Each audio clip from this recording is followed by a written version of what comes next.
Bom, pessoal, dando continuidade então ao nosso curso Projeto Conceitual de Aeronaves, nós iniciamos agora o módulo 2. Falaremos sobre a anatomia da aeronave, as funções e considerações multidisciplinares envolvidas. Então, nesse módulo, nós iremos abordar os seguintes capítulos: asa, fuselagem, empenagens, outros dispositivos aerodinâmicos, sistema propulsivo e os sistemas embarcados da aeronave. Dando início então ao capítulo sobre a anatomia da asa. Nesse capítulo falaremos sobre as funções primárias e secundárias da asa, tipos de asa, topologias e considerações multidisciplinares e, por fim, fatores básicos para a seleção da forma em planta e da perfilagem.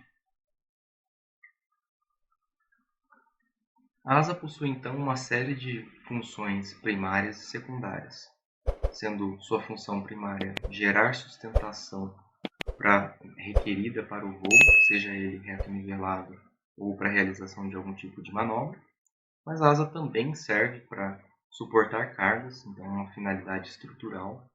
Ela serve também para alocação de combustível, alocação de hipersustentadores, alocação de algumas superfícies de controle, e ela pode servir para fixação de motores, dependendo da configuração, para alocação do trem de pouso principal, também dependendo da configuração, e para alocação de pontos duros para armamentos e alocação de antenas e sensores, dependendo do tipo e da missão da aeronave. Então, falando um pouquinho mais sobre a função de gerar sustentação da asa. Então, a asa tem como finalidade principal produzir uma força de sustentação requerida para voo, equilibrando o peso e fazendo todo o equilíbrio de forças dependendo das condições de manobra. E essa sustentação gerada pela asa, ela é produzida através de um campo de pressão que tem resultante, então, uma distribuição de força ao longo da envergadura. A asa, ela tem a finalidade de gerar sustentação para diferentes fases de voo, né? Então, a gente pode elencar aqui o cruzeiro, a decolagem e o pouso, e também condições de manobra. E cada uma dessas fases de voo, ela apresenta condições de contorno e objetivos diferentes. E isso resulta, então, em requisitos diferentes por fase de voo. Então, a nossa notinha aqui de aviso, né? Cuidado, conflitos à frente. Vamos falar um pouquinho sobre esses conflitos e como que a gente pode resolver eles através da anatomia e projeto da asa. Bem, em cruzeiro, de maneira bastante simplista, em cruzeiro reto nivelado, nós temos que a sustentação deve igualar o peso. Considerando aqui qualquer diferença de ângulo de tração e também momentos gerados pela empenagem que a asa venha a precisar compensar. Em grosso modo, a gente pode fazer a aproximação aqui para fins didáticos, né, que a sustentação é igual ao peso e, portanto, é igual a pressão dinâmica na condição de voo vezes a área de referência vezes um coeficiente de sustentação. Então, a gente pode reescrever aqui esse coeficiente de sustentação como sendo proporcional à carga lar dividido pela pressão dinâmica, a qual vai ter então uma relação, uma dependência com a densidade do ar na condição de voo e o quadrado da velocidade. E aí o arrasto, né, ele tem essa característica, pensando aqui numa polar de dois termos. Então, o coeficiente de arrasto vai ter um termo de arrasto parasita e um termo dependente de sustentação.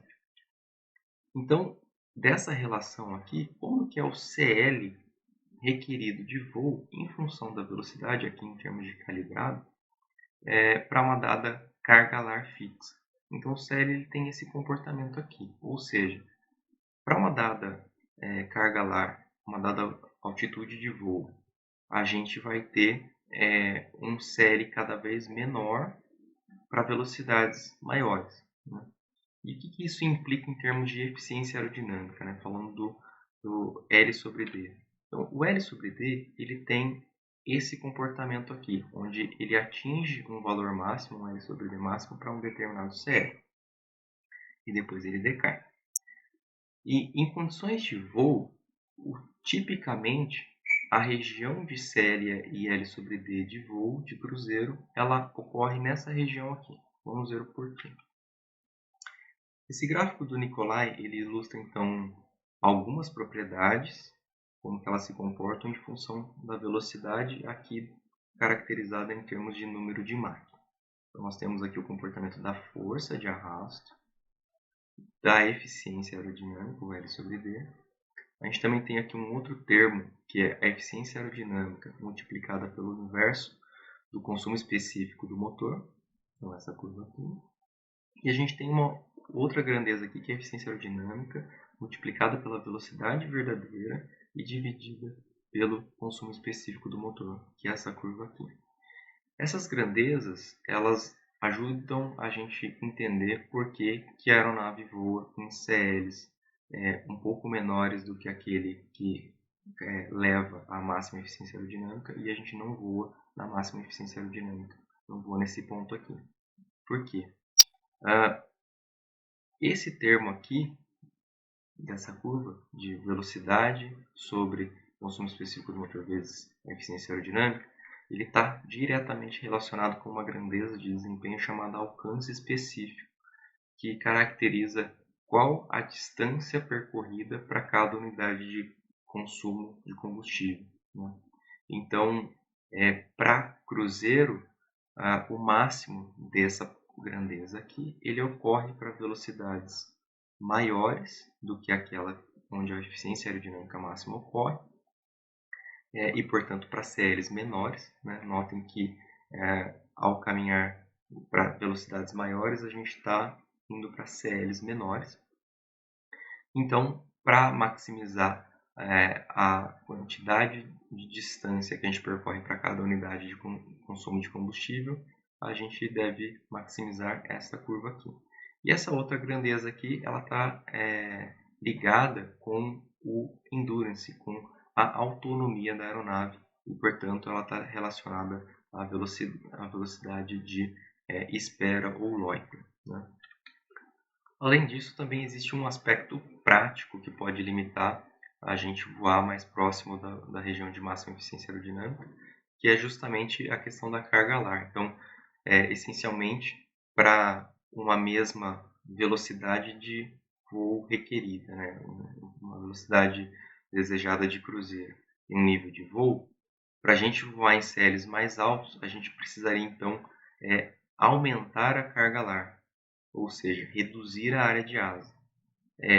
Na prática, isso pode ser conflitante com com requisitos de outras fases de voo, como veremos a seguir. Então, falando de decolagem e pouso, vamos recapitular então as relações que nós vimos lá dos diagramas de restrição para distância de decolagem, distância de pouso e também o gradiente para uma determinada condição de voo, e aqui relacionado bastante a um caso crítico que costuma ser o segundo segmento de decolagem. Então vamos falar um pouquinho sobre cada um deles, né? Então, para decolagem, para a gente melhorar o desempenho de decolagem, a gente gostaria então de diminuir a carga alar, ou seja, ter áreas de asa maiores. Aqui é o T sobre W, então não está diretamente relacionado à asa no momento. E também maximizar o CL máximo de decolagem, né? Ou seja, esse desempenho de pista, né? A pista requerida, ela é inversamente proporcional ao CL máximo de decolagem. Já para o gradiente de segundo segmento, o que a gente tem aqui de interesse é maximizar a eficiência aerodinâmica naquela condição. Então aqui a gente tem, ilustrando aqui um 747 decolando, e ele tem aqui, notem que os hipersustentadores atuados para uma configuração de decolagem que busca então conciliar o aumento do CL máximo, preservando então uma eficiência aerodinâmica apropriada para também obedecer a questão do gradiente em caso de falha de um motor.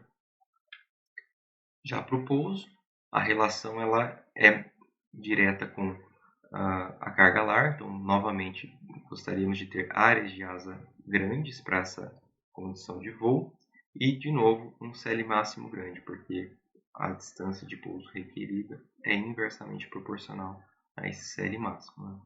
Então a gente também tem aqui um 747 agora para uma configuração de hipersustentadores para o pouso. A gente consegue ver aqui os flaps bastante defletidos e também com um aumento de corda, né? Então ele tem um movimento de cinemática aqui que estende o flap de bolo de fuga e, portanto, efetivamente aumentando também a área de superfície sustentadora, né, para essa condição. Falando agora sobre manobra, então o fator de carga máximo ele vai estar limitado por aerodinâmica, então o CL máximo, aqui a gente tem a pressão dinâmica, e ele é inversamente proporcional à carga lar.